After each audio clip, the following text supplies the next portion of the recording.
bagaimana kita menggali dan membangkitkan semangat kenusantaraan. Mengapa kita menggali dan membangkitkan kembali?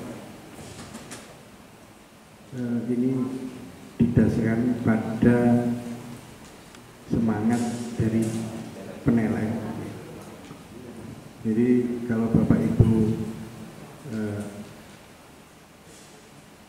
hari ini hadir, sebenarnya ini adalah peringatan 107 tahun kemerdekaan Indonesia sebelum Soekarno. Jadi tadi mungkin Mas Fadim sudah cerita sekilas bahwa kemerdekaan itu dimulai 17 Juni 1916 yang diinisiasi oleh Haji Umar Said Cokro Aminoto.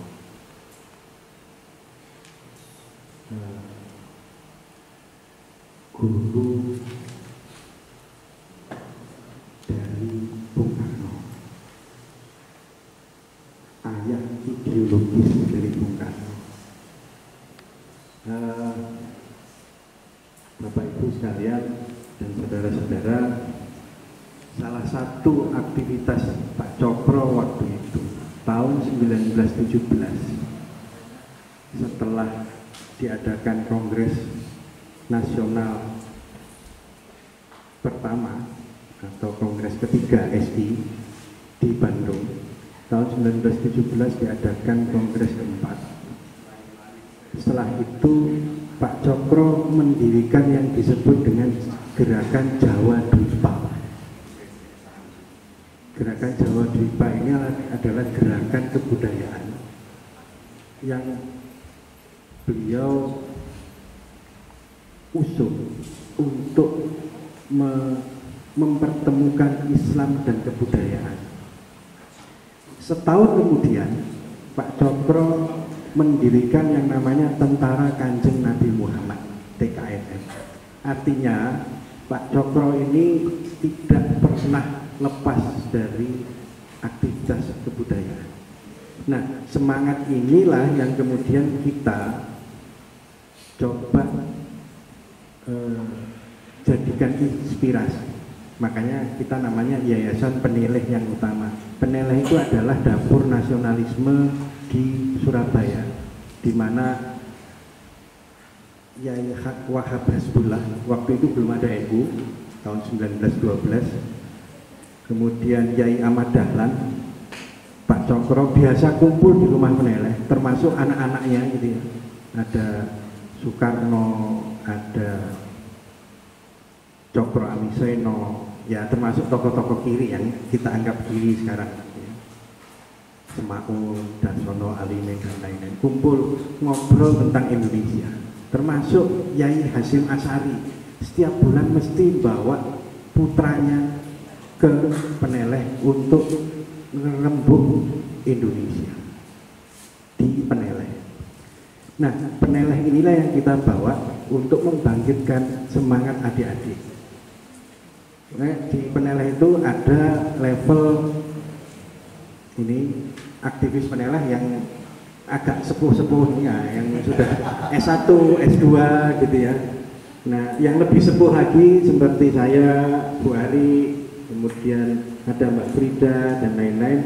Ini yang di level dosen dan peneliti, termasuk Mas Fakhrudin gitu ya, biasa ikut aktif di Peneleh Research Institute. Ada lagi di level yang lebih bawah, itu namanya Garuda Peneleh. Nah, salah satunya teman-teman adik-adik SMA, itu level SMA. Jadi kita dari SMA, kemudian S1, S2 sampai S tungtung, S campur dan seterusnya. Nah, gerakan kita kemudian sampai pada titik karena kita mengusung yang disebut dengan religiositas berkebudayaan, kebudayaan yang sangat religius. Jadi kebudayaan tidak akan pernah hadir ketika religiositas itu hadir. akhirnya kita merumuskan bersama-sama tahun 2020 ketika kita membangun, alhamdulillah kita dapat tanah wakaf di Sumbawa dan di Lombok. Kita bangun di Sumbawa sekolah kebangsaan, masjid, kampus, dan pusat pembelajaran gratis di Sumbawa. Kemudian kita bikin masjid, kampus, dan pusat pembelajaran gratis yang kedua di Lombok, itu sekolah kebudayaan di rumah adat. Jadi kita dapat wakaf dari rumah adat Sembalun di bawah Gunung Rinjani. Nah dari situlah semangat kita makin terus, akhirnya tahun 2021 kita menulis bersama-sama hasil dari rumusan bersama-sama yang disebut dengan paradigma Nusantara. Nah ini yang akhirnya membentuk yang namanya Pusat Studi Ilmu dan Pengetahuan Nusantara itu. Kita tidak menjadi pekerja budaya, tapi kita mengembangkan kebudayaan dari perspektif keilmuan dan gagasan-gagasan peradaban masa depan. Sehingga kita mencoba untuk, ya Bapak Ibu, saudara-saudara, mohon maaf, kami ini akademisi biasa ngomong tok gitu ya. Makanya perlu bertemu sama orang-orang dalam tanda kutip antik, ini kan barang antik semua gitu ya. Bertemu dengan Bapak Ibu supaya nyambung gitu ya. Kita ngomongnya di langit terus, kita coba tidak bisa kalau paradigma Nusantara hanya diomongkan di langit. Dia harus membumi. Makanya kita mencoba untuk mulai berinteraksi dengan budayawan-budayawan yang sudah puluhan tahun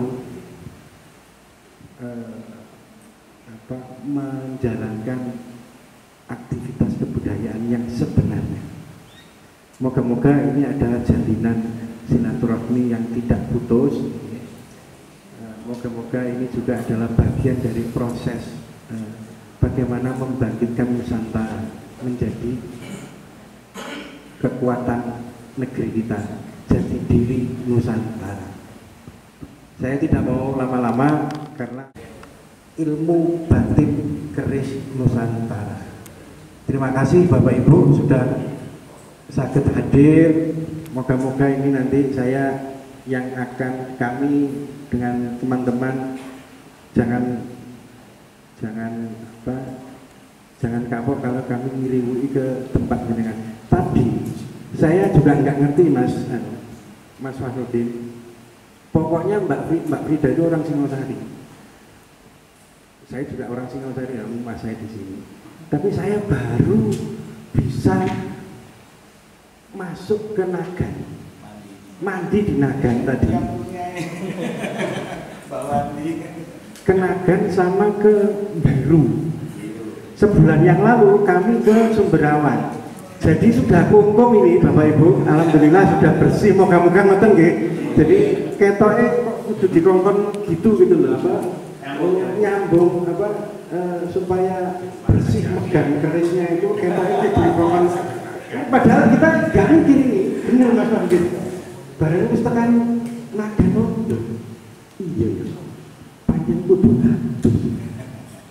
Nek ngoten nggih, Pak. Nggih, matur nuwun. Terima kasih banyak Pak Haji atas sambutannya. Acara berikutnya yakni adalah penyerahan cenderamata pada Pak Haji, Bu Ari, kemudian Ibu Nofrida, Bapak Raden Prasena Cakra Dewira, kemudian Koordinator Nasional Aktivis Penilaian Utama, Mas Fadir, dan Mas Iskandar bisa ke panggung untuk melakukan foto bersama dan penyerahan cenderamata. Terima kasih. Untuk foto, ini foto.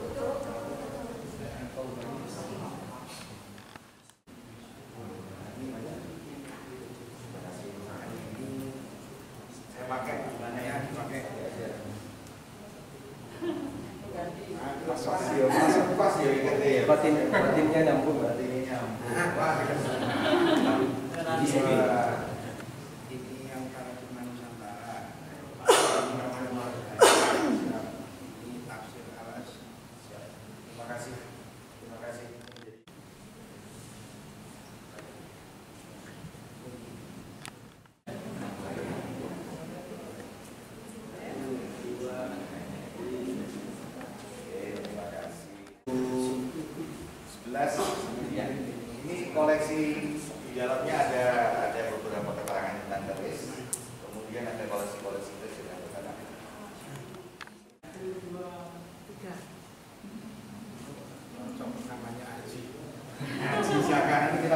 Rahasia gaib artinya apa?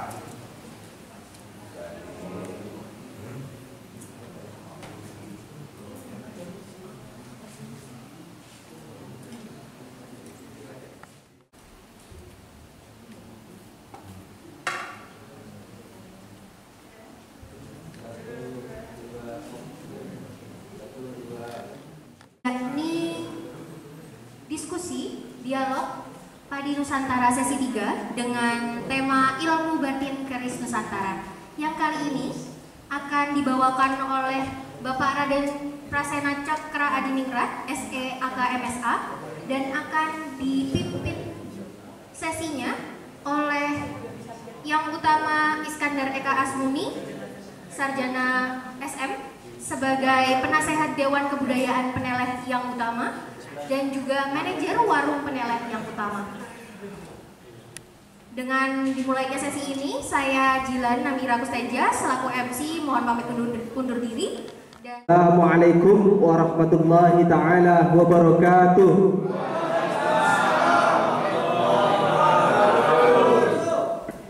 Alhamdulillah. Karena sekarang kita sedang memperingati 107 tahun peringatan Zalbestur, maka kita di Peneleh punya jargon seperti itu. Nanti mungkin dari kalau Tosan Aji punya jargon, Pak, bisa kita gaungkan malam ini gitu ya. Oke, sebelum dimulai, Peneleh punya jargon. Kalau misal saya bilang Peneleh, maka Zalbestur aksi. Jadi Peneleh Zalbestur aksi. Zalbestur aksi. Baik, terima kasih. Tosan Aji punya jargon, Pak? Oke. Oke.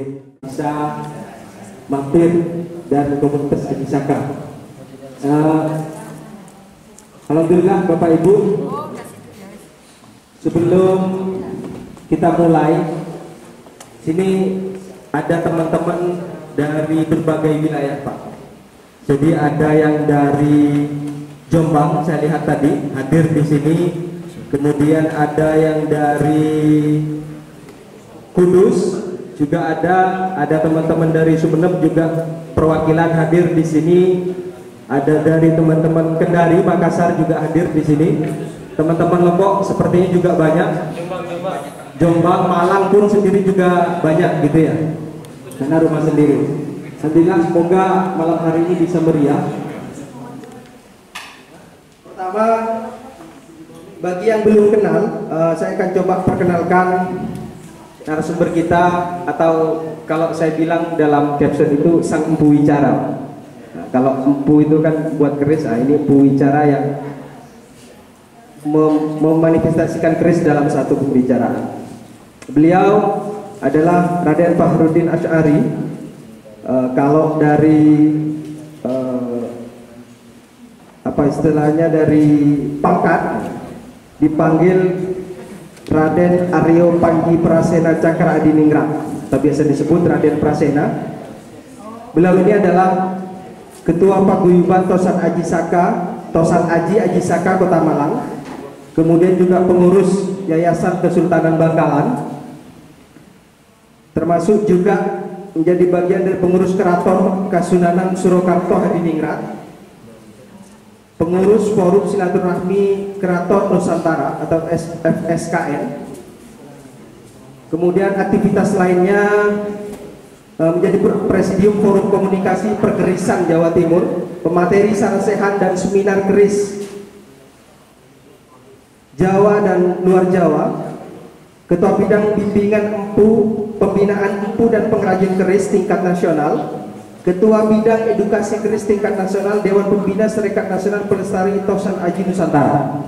Jadi sangat expert dalam bidang perkerisan. Jadi silakan Bapak Ibu, adik-adik, teman-teman sekalian, nanti mungkin yang baru pertama kali melihat mengenal keris atau yang juga sudah punya pengalaman dengan keris, silakan nanti bisa didiskusikan seperti itu.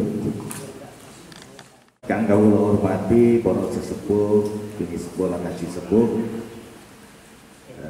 Yang saya paling hormati Pak Haji Dedi Mulawarman, Bu Arika Mayanti, Bu Nofrida, dan teman-teman aktivis Peneleh. Kebetulan malam ini alhamdulillah yang hadir tidak hanya sekedar aktivis peneleh ya, Betul, Pak. tapi ada teman-teman Haji Saka, kemudian ada teman-teman dari Kadatuan Singasari. Jadi kalau tadi Pak Haji, Bu Nofrida dan Bu Ari mandi di Sumber Naga, beliau-beliau ini yang milik, yang punya, yang bau rekso. Nanti ada Mbah Wanti, ada Mas Soto dan teman-teman semuanya. Terima kasih hadirnya. Baik, saya langsung saja ya tanpa basa-basi. Bapak Ibu sekalian, ketika pertama kali saya menerima permintaan dari panitia, terus terang saya kaget. Saya kaget. Kenapa? Judulnya ini sudah tingkat tinggi, ilmu batin keris Nusantara. Jadi kalau di dalam tasawuf, ilmu batin keris itu hakikat, Pak. Syariatnya belum dikenal, wis belajar hakikat. Nah, ini mencolot ini, aktivis peneleh luar biasa. Mudah-mudahan. Namun demikian, kalau kita mau ke hakikat kan pasti syariatnya dikenalin dulu dong. Jadi nanti mohon maaf, saya akan menjabarkan aspek eksoteriknya, aspek fisiknya, dan aspek esoterisnya, aspek batinnya. Jadi nanti diskusi kita lengkap ya. Mudah-mudahan nanti teman Haji Saka yang bisa bantu saya untuk diskusi. Saya juga membawa beberapa buku dan literatur, juga beberapa sampel artefak keris untuk bisa nanti dinikmati. Nanti kita bikin lingkaran kecil, kita keliling, kita buka satu persatu dan saya akan jabarkan. Keris itu ayat, keris itu kitab. Begitu dibuka, mulai belum dibuka saja, baru diwarangkannya saja sudah bisa dibaca. Dibuka, dalamnya juga bisa baca. Jadi teman-teman Haji Saka ini kalau sudah, Mas Is, Pak Haji, kalau sudah buka keris, begitu keris dibuka ini, dia sudah bisa bercerita banyak tentang keris itu. Itu teman-teman Haji Saka biasanya begitu. Baik, saya bersyukur untuk bisa hadir di forum kali ini. Sekaligus saya mau bayar utang Pak Haji, Bu Ari, Bu Nofrida, Mas Is. Sejak saya kecil, kami ini latar belakang saya, ayah saya itu guru ngaji, ibu saya pedagang pasar. Ya, tapi insya Allah keluarga itu sangat memperhatikan soal-soal pendidikan dan perjuangan. Ayah saya dan kakek saya, ayah dari ayah saya, penggemar dan pengagum berat Mbah Cokro. Di rumah kami, di ruang tengah itu ada foto besarnya Mbah Cokro. Dan setiap pagi saya sebelum berangkat ke sekolah selalu ditepuk oleh saya. Kamu harus bisa seperti beliau dan meneruskan perjuangan beliau. Alhamdulillah sekarang saya ada di komunitas yang betul-betul melanjutkan perjuangan beliau. Saya seperti rasanya seperti bayar utang. Itu ya. Bapak Ibu sekalian, sebelum saya lanjutkan, saya mau cerita sedikit saja. Ini agak dramatik, nggak apa-apa ya. Saya dulu nggak suka dengan keris. Jangankan kenal, nggak suka. Nggak suka itu apa? Benci. Satu. Kedua, saya juga benci keraton dan segala macam praktek feodalisme di dalam keraton. Bukannya nggak kenal, benci. Itu dulu ketika SMA. Jadi saya nggak tahu, saya mau mengungkapkan konsep kualat. Saya kualat ke dua hal ini. Saya kualat keris, saya kualat keraton. Sehingga detik ini saya malah menjadi pejuang keris dan pejuang keraton. Berbalik. Dulu waktu saya masih SMA, di rumah itu ada beberapa keris yang dipajang di ruang tamu. Dengan gagahnya saya tunjuk keris itu di depan ayahanda saya. Ayah, apakah benda-benda ini akan menolong keluarga kita kalau keluarga kita dalam kesusahan? Ayah saya tidak menjawab, tidak menegur, tidak meluruskan, tidak berkata apa-apa, hanya tersenyum. Dan ternyata setelah ayah saya wafat di pangkuan saya syahadahkan, kemudian beliau dipanggil. Setelah pemakaman selesai, mendadak apa yang ada di dalam ayah saya itu berada di saya. Seketika saya nggak tahu keris jadi ngerti keris, saya nggak ngerti benda-benda magis menjadi mengerti. Kualat. Sampai akhirnya perjuangan saya lanjutkan ketika saya kuliah di Malang, saya bertemu dengan teman-teman di Malang, saya mendirikan Aji Saka sama teman-teman dan dipercaya sejak 2009 untuk menjadi ketua Aji Saka. Belajar dari awal. 2009 kondisi paguyuban di kota kabupaten itu hanya seluruh Indonesia hanya 12. Kemudian ketika Kongres Keris Nasional pertama kali, Kongres Keris Nasional itu tahun 2011 di Solo, yang menjadi pimpinan sidang itu saya pertama kali. Itu Kongres Solo ke Kongres Keris pertama kali tingkat nasional. Dari situ kemudian paguyuban di kota kabupaten menjadi 72 paguyuban. Untuk kenalnya Pak Prasena, Raden Prasena. Teman-teman perkerisan saya tidak kenal nama Fakhrudin. Nama Fakhrudin Asy'ari ini nama lahir yang dikuatkan oleh pengadilan dalam akte kelahiran saya, nama KTP. Jadi ini ada suratnya, ada akte kelahirannya. Kanjeng Raden Aryo Panji Prasena Cakraningrat ada aktenya juga dari Kasultanan Surakarta Hadiningrat dan dari Kesultanan Bangkalan. Jadi dua-duanya sah. Saya mau pakai nama Fakhrudin boleh, mau pakai nama Prasena boleh. Selain aktivitas di bidang perkerisan berupa edukasi dan diskusi tentang budaya keris, saya juga membabar beberapa keris. Ini yang saya cantumkan yang utama saja. Hampir setiap tahun saya membabar keris, dan itu lebih dari satu. Yang terkenal diantaranya untuk Presiden Kroasia. Anda kalau berkunjung ke Kroasia, saya lewat duta besarnya yang ada di Indonesia saat itu, pesan keris Presiden Kroasia. Jadi kalau Anda tahu keris kemudian depannya ada naga, ada singo barong, ini enggak, gandiknya depannya itu kepalanya Presiden Kroasia. Kemudian di badan kerisnya itu ada bendera Kroasia, kemudian ada namanya Prof Jenik siapa gitu, Milosevic apa siapa, saya lupa namanya. Keris ini sejak dibabar 2010 sekarang disimpan di Istana Kepresidenan di Kroasia. Silakan kalau mau lihat sana. Kreatornya saya memang atas pesanan Duta Besar Kroasia yang ada di Indonesia saat itu. Kalau Anda kenal Jero Wacik, Menbudpar, Menteri Kebudayaan dan Pariwisata waktu itu Bali, itu juga saya buatkan ganannya, depannya juga wajah beliau. Pakai ikat kepala Bali, saya kasih emas. Percaya tidak percaya ya, kalau mau bicara mistik keris, beliau dituntut KPK tapi tidak pernah dihukum sampai sekarang. Karena pegang keris ini. Iya, enggak. Kira-kira begitu. Kemudian nggak bahaya lah itu. Tahun 2010 ada ajang yang namanya Keris for the World di Jakarta. Waktu itu di Galeri Nasional. Saya juga menciptakan keris Catur Liman Karno Tinanding. Jadi kalau ada keris depannya itu ada pelengkungan, itu namanya kembang kacang. Rata-rata kembang kacang itu cuma satu. Ada juga kembang kacang dua, depan dan belakang, namanya Karno Tinanding. Saya bikin 4.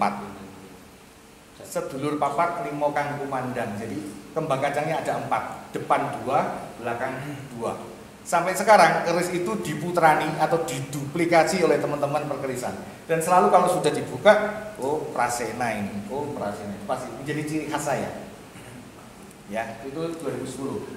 Kemudian jangker, ini yang menggegerkan dunia persilatan. Ini saya diancam dan mau dibunuh gara-gara mencip bersama-sama dengan pelukis Hardi. Kalau Anda tahu di tingkat nasional ada namanya pelukis Hardi. Pelukis si siapa itu? Fadlizon. Pelukis Hardi datang ke Malang, mempunyai ide, kemudian kita satukan ide itu, terbitlah jangker. Jangker itu kujang keris. Atasnya kujang, bawahnya keris. Spiritnya apa? Spiritnya waktu itu saya ingin membuka luka lama Perang Bubat. Perang Bubat itu dampaknya luar biasa. Terlepas dari pro kontra apakah Perang Bubat itu ada secara nyata atau tidak, dampaknya sekarang real. Orang Sunda sampai sekarang nggak mau mengawinkan dengan orang Jawa Timur. Di Bandung tidak ada nama Jalan Majapahit, Jalan Gajah Mada, Jalan Hayam Buruk, nggak ada. Sampai detik ini. Sekarang sudah mulai, tapi itu kesadaran kemudian. Ketika saya 2010, saya diancam Pak mau dibunuh. karena saya menciptakan keris Nusantara yang namanya jangkar, perpaduan antara kujang dan keris. Padahal kujang yang diandalkan oleh teman-teman, ada yang teman-teman Sunda ya? Mohon maaf, ada yang Sunda ya? Kampura ya, Asep. Orang Sunda itu sangat mengandalkan kujang. Kujang itu part of keris. Jadi bagian dari turunannya keris, derivatnya keris. Jadi kujang itu berasal dari kata kudi yang, kudinya dewa, yangnya yang dewa. Jadi kudi itu adalah salah satu bentuk tosan aji yang bentuknya itu seperti ciung, seperti burung. Padahal orang Sunda dan orang Jawa Barat itu mulai Tarumanegara itu senjatanya keris, bukan kujang. Ini propaganda Belanda. Saya juga meragukan Bubal itu ada apa enggak. Kalau itu perang besar tidak ada bekasnya. Itu adalah salah satu politik pecah belah Belanda. Dan ketika saya mau menyatukan itu, ternyata teman-teman Sunda juga nggak terima. Masih nggak terima, masih sakit hatinya. Nanti saya jelaskan di berikutnya ya. Kemudian 2011 saya menjadi juara 1 Duung Prayogo 1 dalam lomba keris Kamardikan Award. Jadi di tingkat nasional ada diselenggarakan lomba keris tingkat nasional, keris baru. Waktu itu yang dibuat adalah Sang Amurwabumi, tahu? Kenarok. Bahwa di Mas Toto ini yang menemani saya mensidikoro mengupacarai keris itu di dalam relungnya Candi Singasari. Upacara adatnya kita selenggarakan di sana dan alhamdulillah juara 1. Karya siapa? Karya Malang. Yang menang saat itu bukan Bali, bukan yang lain-lainnya, Solo, Jogja, bukan. Malang yang menang. Juara 2-nya saat itu Bali, Pak Neka, Pandi Sutijandeka yang punya museum di Ubud. Itu teman baik saya. Itu bukunya saya bawa. Kemudian tahun 2013 ketika saya masuk ke Keraton Solo, saya diminta oleh Gusti Puger untuk membabar keris Sang Jogobwono dan Sang Pugeran. Ini 2 keris yang saya haturkan ke beliau. Kemudian Kakak Pamenang ini saya jadikan kancing belum untuk putra saya yang pertama yang sudah menikah 2015. Nah yang ini keris bentuk singgah jantung Kanjeng Kiai Singasari Bangkit 2016 Pak Haji, kami sudah punya jargon Singasari Bangkit. Karena sebetulnya Nusantara 1 itu zaman Kertanegara. Dan ini kerisnya ada di rumah. Bentuknya singa jantung gede, diupacarai di Tunggul Wulung oleh Dalang Ardi waktu itu ya. Kemudian yang terakhir di Mulya Kusuman Solo saya membabar Kiai Carang dan Kiai Sumedang. Dan banyak lagi keris-keris saya yang saya babar setiap tahun. Baik, sekarang kita bicara tentang Tosan Aji. Tosan Aji itu adalah nama generiknya. Tosan itu artinya besi, aji itu yang berharga, yang memiliki nilai. Ini namanya Pak Aji, Pak Aji Dedi. Aji, Tosan Aji itu, tosan itu besi, atau orang bilangnya wesi aji. Itu bahasa ngokonya, bahasa tingginya adalah Tosan Aji. Apa saja Tosan Aji itu? Yang paling utama adalah keris. Ada tombak, ada pedang, ada kudi yang oleh orang Sunda jadi kudi, yang jadi kujang, dan macam-macam bentuk yang lainnya. Ada kacip, dan semuanya itu prosesnya sama dengan keris.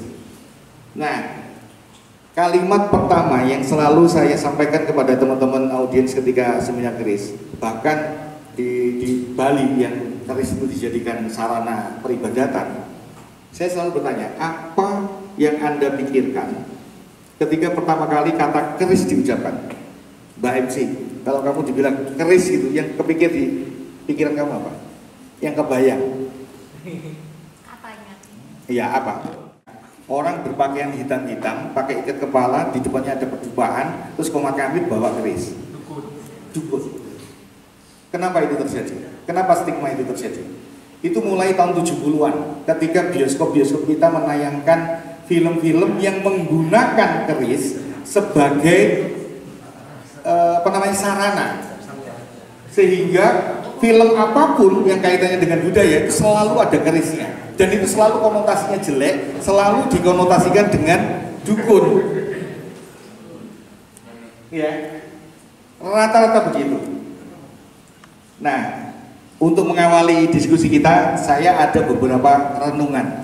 Yang pertama, ada 3 cara melemahkan dan menjajah satu negeri. 1, kaburkan sejarahnya.